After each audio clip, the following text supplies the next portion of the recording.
आज के कक्षा कार्य में कक्षा सप्तम के भैया बहन सिविक्स के पाठ 3 राज्य सरकार,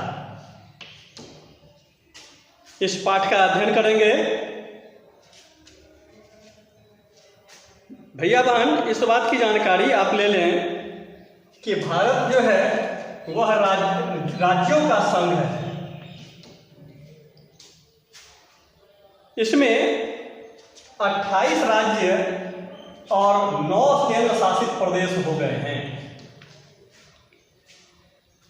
जब तक जम्मू कश्मीर को केंद्र शासित प्रदेश में नहीं लिया गया था तो आप देख रहे थे कि 29 राज्य और 7 केंद्र शासित प्रदेश थे। लेकिन इस प्रकार के परिवर्तन होने के बाद 28 राज्य और 9 केंद्र शासित प्रदेश हो गए हैं। भारत राज्यों का संघ है और हमारे देश में संसदीय शासन व्यवस्था को स्वीकार किया गया है, अर्थात संसद के माध्यम से देश की व्यवस्था जो है वह संचालित होती है। और चूंकि राज्यों का संघ है, संघात्मक शासन की व्यवस्था भी हमारे संविधान का एक महत्वपूर्ण हिस्सा है। इसलिए सरकार केंद्र स्तर और राज्य स्तर पर बटी होती है। आगे की कक्षाओं में इस पर विशेष चर्चा आपके साथ हम करेंगे, लेकिन अभी यह जान लेना है कि शासन व्यवस्था जो है केंद्र के लिए केंद्र सरकार देखती है और राज्य की सरकार राज्य विधानमंडल के द्वारा उसके जो शासन में जो प्रमुख हैं, मुख्यमंत्री, राज्य विधानमंडल के अंतर्गत मंत्रिपरिषद के जो मुखिया होते हैं उनके द्वारा संचालित की जाती है। तो यहाँ चर्चा करने की बात है कि प्रत्येक राज्य में एक विधानमंडल निश्चित रूप से होता है। प्रत्येक राज्य में एक विधानमंडल होता है। इस विधानमंडल में एक राज्यपाल और एक मंत्रिपरिषद होती है। राज्यपाल भी होना अनिवार्य है, मंत्रिपरिषद भी होना अनिवार्य है। और इस मंत्रिपरिषद के जो प्रमुख होते हैं वह मुख्यमंत्री होते हैं। मुख्यमंत्री ही अपने राज्य की सारी व्यवस्थाओं को मंत्रिपरिषद के सहयोग से पूर्ण करने का काम करते हैं। तो अभी तुरंत चर्चा किए हैं कि भारत में संघीय व्यवस्था को स्वीकार किया गया है और इस व्यवस्था को ध्यान में रखते हुए संविधान के द्वारा शक्तियों का विभाजन किया गया है। लोकतांत्रिक व्यवस्था में तो आप देखते ही हैं कि अधिक से अधिक लोगों की सहभागिता हो, सत्ता की साझेदारी हो, शासन में अधिक से अधिक लोग सम्मिलित हों, हर किसी को मौका हो।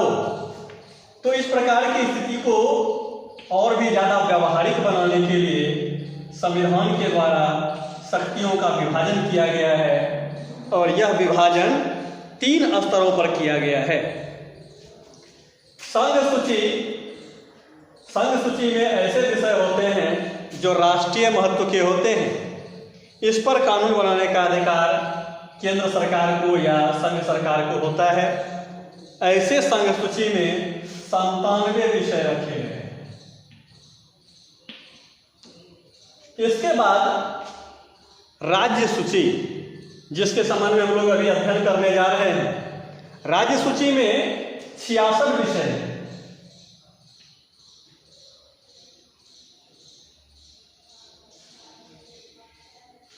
और समवर्ती सूची में 47 विषय हैं। अब है कि ये संघ सूची के जो विषय होंगे इस पर संघ सरकार यानी केंद्र सरकार कानून बनाती है। राज्य सूची में 66 विषय रखे गए हैं जिस पर कि राज्य सरकार कानून बनाती है। हालांकि यह ध्यान रखना है कि राज्य सरकार इन कानूनों को केंद्रीय व्यवस्था के अनुरूप ही संचालित करने का काम करती है। यानी ऐसा कोई कानून नहीं बनता है जो कि संसद के द्वारा बनाए गए कानून के विपरीत हो। अर्थात संसद द्वारा बनाए गए कानून के यह देखरेख में ही उसी मार्ग पर उससे हट कर के नहीं राज्य विधानमंडल के द्वारा कानून बनाए जाते हैं। और तीसरा जो बिंदु है यह है समवर्ती सूची। इस प्रकार की सूची पर कानून बनाने का काम राज्य सरकार और केंद्र सरकार दोनों करती है। अब लेकिन यह है कि राज्य सरकार के द्वारा बनाया गया कानून केंद्र के द्वारा बनाए गए कानून से टकराव की स्थिति में नहीं हो। अगर टकराव होता है तो केंद्र के द्वारा बनाया गया कानून ही मान्य होता है। संसद के द्वारा जो कानून पारित होगा वही मान्य हो जाएगा। इसलिए राज्य विधानमंडल के द्वारा बनाए गए कानून जो होते हैं वह संसद के द्वारा बनाए गए कानून के दायरे में ही बनते हैं। इसके बाद हम लोगों को चर्चा करना है राज्य विधानमंडल के संबंध में। इसके बारे में हम लोगों को विशेष अध्ययन करने की आवश्यकता है। क्या है ये राज्य विधानमंडल? तो राज्य विधानमंडल की चर्चा शुरू करते हैं।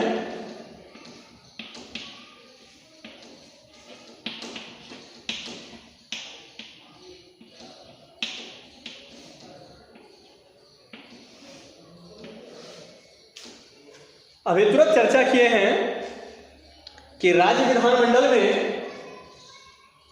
एक राज्यपाल, एक मंत्रिपरिषद होती है और उस मंत्रिपरिषद के प्रमुख मुख्यमंत्री होते हैं।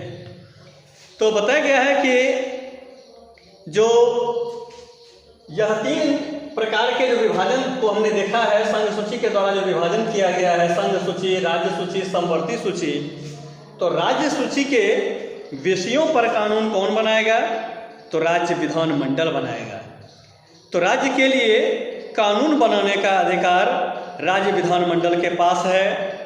देश के अधिकांश राज्यों में राज्य विधायिका या विधानमंडल का केवल एक ही सदन है। अधिकांश राज्यों में ऐसा है। लेकिन हाँ, कुछ राज्यों में 2 सदन की भी व्यवस्था है। विधानसभा जो होता है वह विधानमंडल का निचला सदन कहलाता है, निम्न सदन कहलाता है। और इसका जो दूसरा सदन है यानी विधान परिषद, वह विधानमंडल का उच्च सदन कहलाता है। तो ये दोनों में अंतर है। द्विसदनात्मक विधानमंडल वाले कुछ राज्य हैं जिसमें कि बिहार, कर्नाटक इत्यादि राज्य को रखा जा सकता है। और बहुत सारे ऐसे राज्य हैं जहाँ पर एक सदनीय व्यवस्था ही है। तो जिस विधानमंडल में केवल एक ही सदन होता है उसे एक सदनात्मक विधानमंडल कहते हैं। अब हम लोगों को विधानसभा के संदर्भ में अध्ययन करना है। मुझे विश्वास है कि आप लोग राज्य विधानमंडल के संबंध में जो चर्चा की गई है, इसके सदनों के संबंध में चर्चा हो गई कि विधानसभा,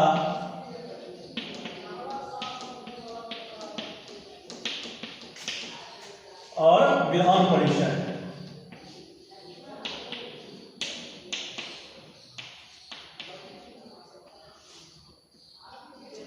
तो विधानसभा विधानमंडल का निम्न सदन हुआ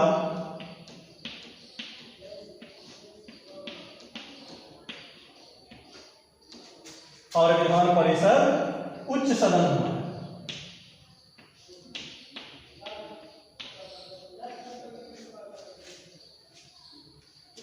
तो इस प्रकार आप लोग यह देख रहे हैं कि राज्य विधानमंडल में क्या क्या हो गए? विधानसभा द्विसदनात्मक अगर है तो विधानसभा और विधान परिषद। विधानसभा को निम्न सदन कहा गया है, विधान परिषद को उच्च सदन कहा गया है। अब इससे आगे हम लोग ये चर्चा करने जा रहे हैं विधानसभा के संदर्भ में।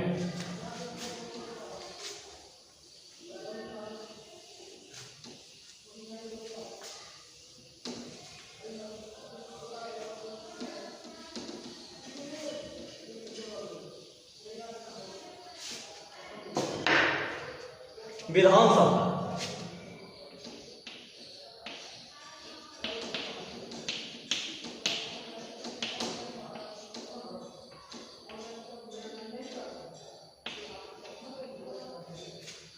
अभी तुरंत मैंने इस बात की चर्चा की है कि राज्य विधानमंडल में विधानसभा निम्न सदन के रूप में जानी जाती है, लेकिन यह ध्यान रखना है कि निम्न सदन कहने का तात्पर्य ये नहीं है कि यह सदन कमजोर है, ये अवश्य ध्यान रखना है। तो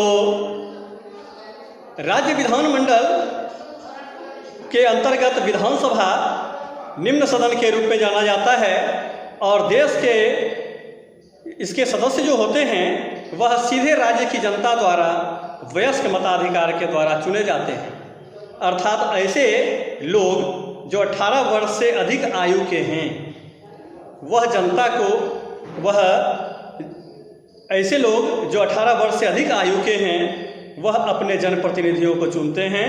राज्य विधानमंडल के लिए एक विधायक के रूप में उनका चयन करते हैं। तो विधानसभा के सदस्यों का चुनाव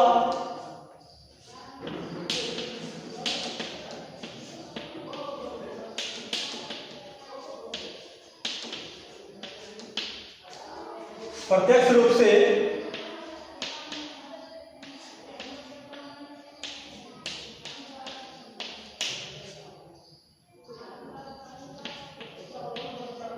राज्य की जनता करती है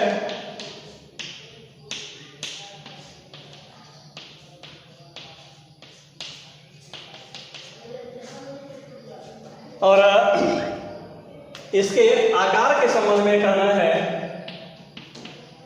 आकार या संख्या।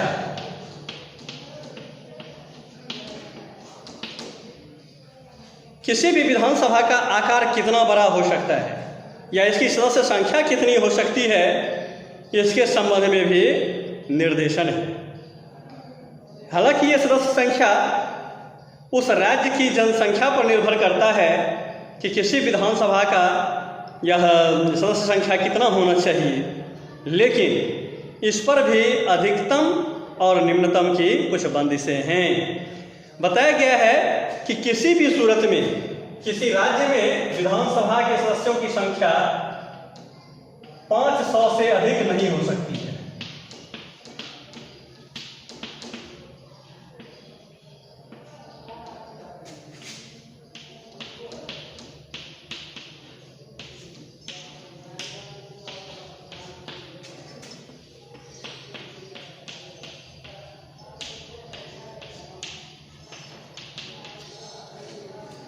यानी कितना भी विशाल जनसंख्या क्यों न हो किसी राज्य का, उस विधानसभा में विधायकों की संख्या 500 से ज़्यादा नहीं हो सकती है। उसी प्रकार से अगर कुछ छोटे राज्य हैं तो छोटे राज्य में भी 60 से कम विधायक नहीं हो सकते हैं। तो 60 से कम सदस्य भी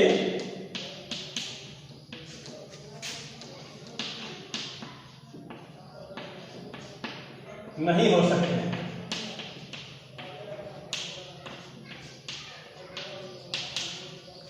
यानी अधिकतम हो गए 500, कम से कम हो गए 60 सदस्य। तो सदस्यों का चुनाव जो है वह गुप्त मतदान के द्वारा होता है। गुप्त मतदान अर्थात ऐसा मतदान कि किसी भी मतदाता के द्वारा दिया गया मत पता नहीं चल पाए कि किस प्रत्याशी को किस नागरिक ने वोट किया है। इसके पीछे बहुत कारण है। उनको किसी प्रकार का भय नहीं हो, मतदान प्रभावित ना हो, और भी अनेकानेक प्रकार की बातें हैं। तो इन विधानसभाओं में कुछ सीटों का आरक्षण भी किया गया है। अनुसूचित जाति, अनुसूचित जनजाति इत्यादि के लिए कुछ सीटें आरक्षित कर दी गई हैं ताकि हर वर्ग का राज्य विधानसभा में प्रतिनिधित्व हो सके। अब हम लोग को ये जानना है कि विधानसभा का सदस्य बनने के लिए क्या क्या योग्यताएं होनी चाहिए।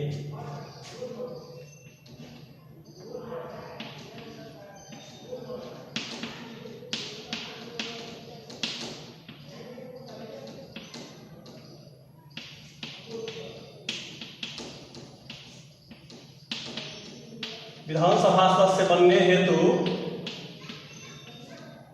योग्यताएं।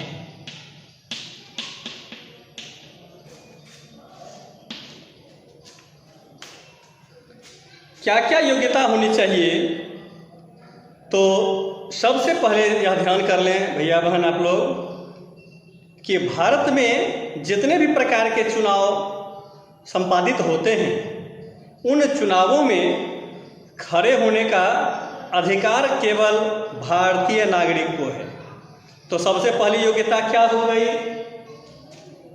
कि वह व्यक्ति भारत का नागरिक हो।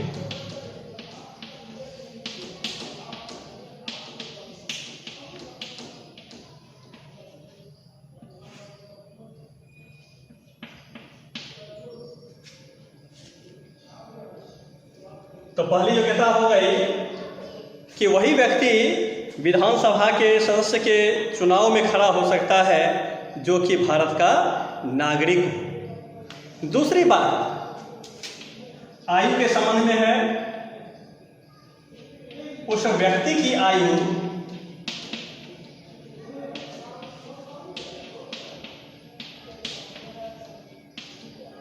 25 वर्ष से कम ना हो।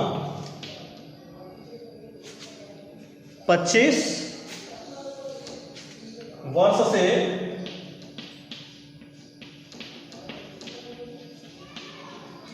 कम ना हो।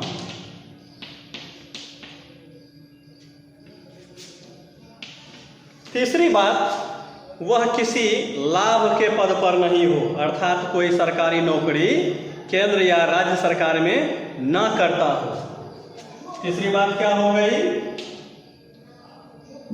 किसी भी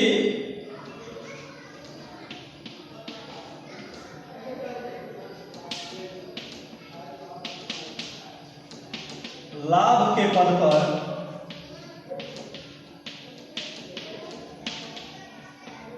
ना हो। चौथी बात, उस व्यक्ति का नाम मतदाता सूची में शामिल हो।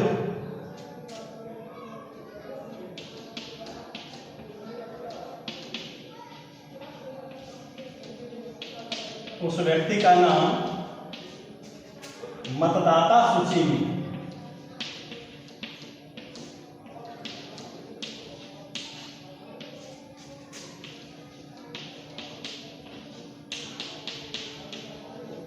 शामिल हो।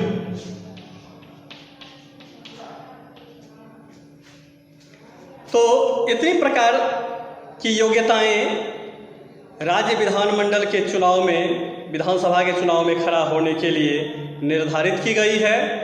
इसके अलावे बताया गया है कि चुनाव के दृष्टि से विधानसभा को अनेक निर्वाचन क्षेत्रों में बांट दिया जाता है। कोई भी उम्मीदवार किसी भी निर्वाचन क्षेत्र से चुनाव लड़ सकता है, किंतु आरक्षित निर्वाचन क्षेत्र से चुनाव वही व्यक्ति लड़ सकता है जो किसी आरक्षित जाति से संबंध रखता हो। इस प्रकार के चुनावों को चुनाव आयोग की देखरेख में संचालित किए जाते हैं। चुनाव आयोग सारी प्रक्रियाओं को देखने का काम करता है।